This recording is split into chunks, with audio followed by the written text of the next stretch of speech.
Team 10, when you're ready.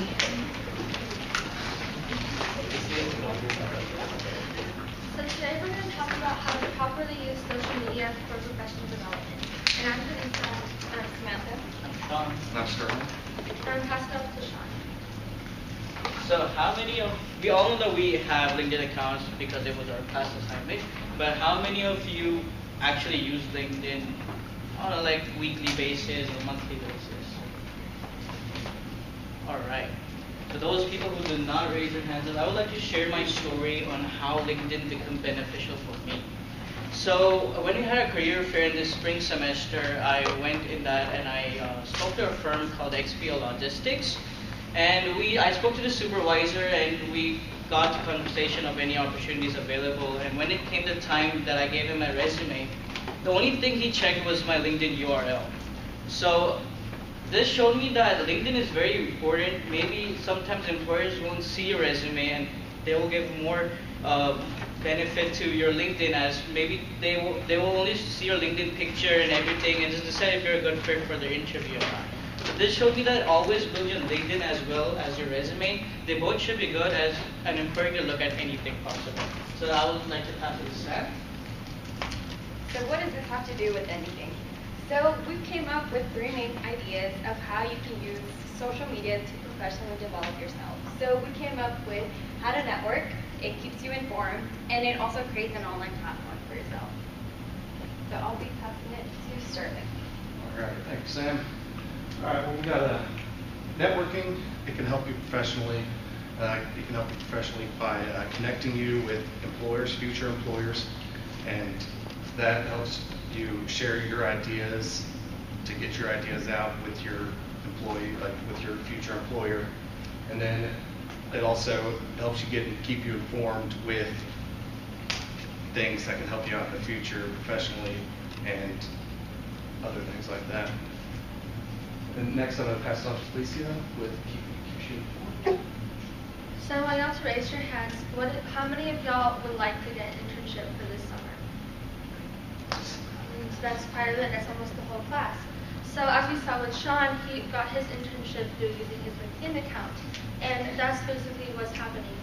With social media, you can definitely help. That's probably the main way you can get your internship. Especially with certain platforms like Handshake or LinkedIn, you can use the filtering options to make sure that those internships are right for you. Because it's not about just getting the internship, it's about getting the internship that works for you.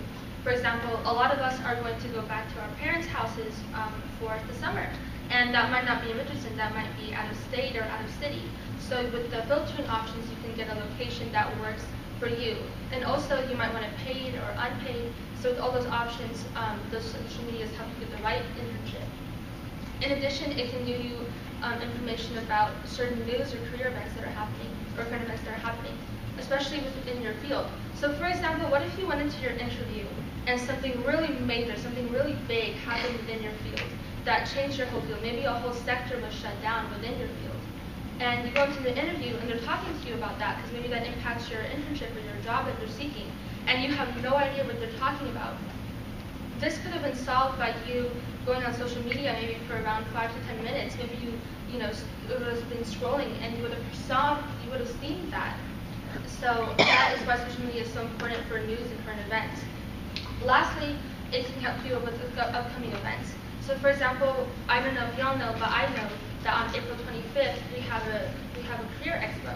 I wouldn't have known about that if Handshake hadn't showed me that notification, like, hey, there's a career expo. As busy college students, we are often kept out of the loop, and that's why social media, especially Handshake, can keep us on the loop of what's happening, what's going on in campus or out of campus. So for example, not just career expos, but Handshake, actual Handshake workshops or resume workshops or cover letter workshops and things that can just help us more professionally develop. And I'm going to pass it off to Sean to talk about online platforms. Alright, so there are many online platforms which you can use for professional development. These include LinkedIn, Handshake, Twitter, and Facebook. Now I'd like to pass to Sam and he'll explain the chart and how these help us. Okay, so as Felicia mentioned, there are a lot of platforms we can use to benefit ourselves. So one of them being LinkedIn. So with LinkedIn, you can market yourself, just as Sean mentioned. He branded himself and got himself an internship opportunity. This platform also has where you can communicate with other individuals, tagging along with networking. So a lot of professionals like to discuss current articles that are happening within that field. So that's a good way to network and stay updated within your career field.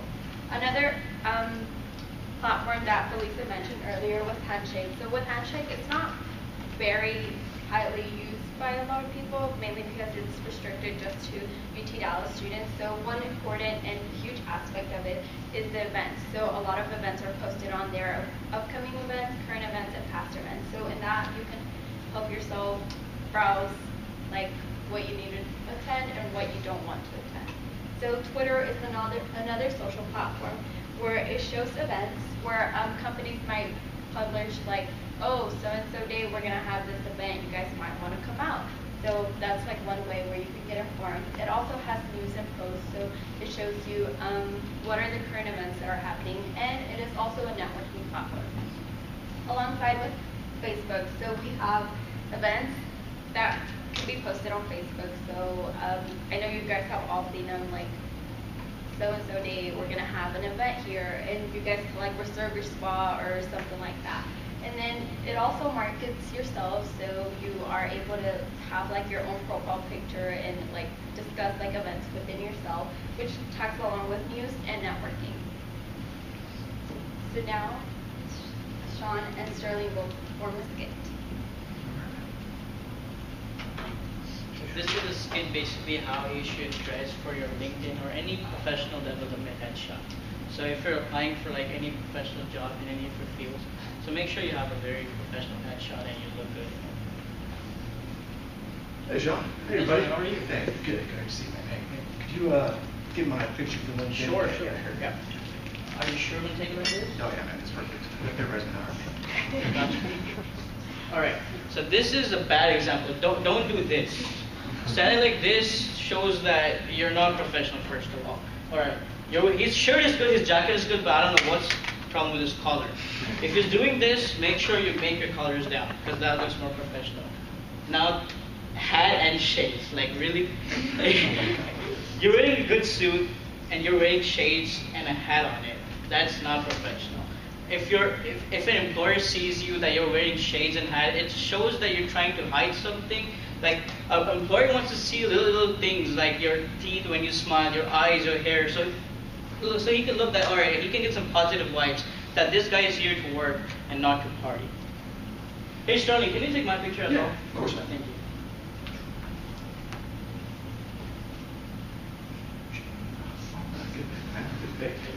All right. Now look at this guy. Good looking man, dressed handsome, hair good, glasses on, looking great. Dressed good, better than me. He has a tie, all buttoned up good. Looks like he's ready to get a job and get out there and get in the workforce. And that's good.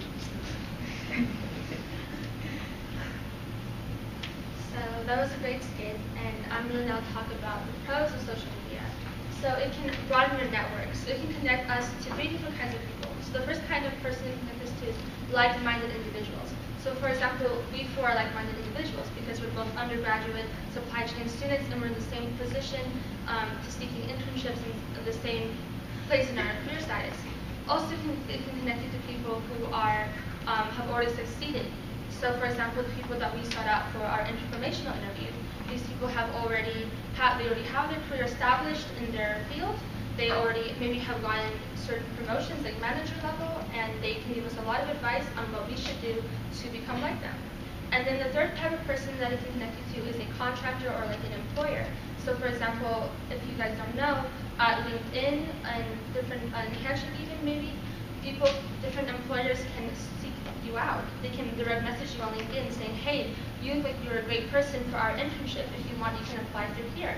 So they can, a lot of times you might even get those messages now that we have our LinkedIn 100% like professional because of Professor Bruce. And also social media can help you market yourself. So with social media, I'm not just Felisa Habib, supply or UTV student or supply chain student. I'm Felisa Habib, aspiring supply chain manager. I'm ready for the job. I'm ready for you to hire me. I have all these skills. So that's what a supply chain can do. It can market yourself. And in addition, if you have business cards, it doesn't just say your name and your number, but your name, number, and LinkedIn. So they can, again, like with Sean, help you find your LinkedIn and then help you get that internship or job. And I'm going to pass it off to Sterling, and he's talking about the cons of social media. All right, thank you, Felicia. All right, well, the cons of social media: put something on the web, on the internet, it's going to be there forever, and you want to delete it, it's never going to go away. You can always find it. It can harm your career. Say, you got a picture of you, on your Facebook of you partying with your friends, and maybe some legal activity going on. It can harm your career, and it can cause distractions to people looking you up. If they see you, see you just messing around, not really knowing what you're doing, it can really affect your career. And it can put you out in the open, because everything on that online, everybody can see, unless you're public or private. And next, I'm going to pass it off to Sam for the summary. So with that being said, I hope this skit was helpful to you guys of what not to do and what to do, and how to use social media properly. So to summarize it, we mentioned that networking can be used for social media platforms. It creates an online platform, and it is also informational for you. Do you guys have any questions? Yes. Would Instagram be as effective as Facebook or LinkedIn?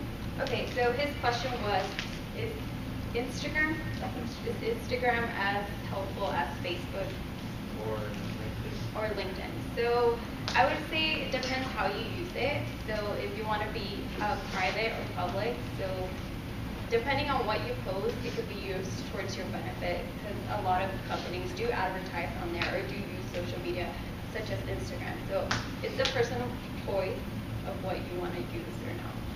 I would say that Instagram is more for when you already have your business and when you're already a professional, and LinkedIn and the other ones like Twitter and Facebook and those Handshake and those are the ones that we discussed.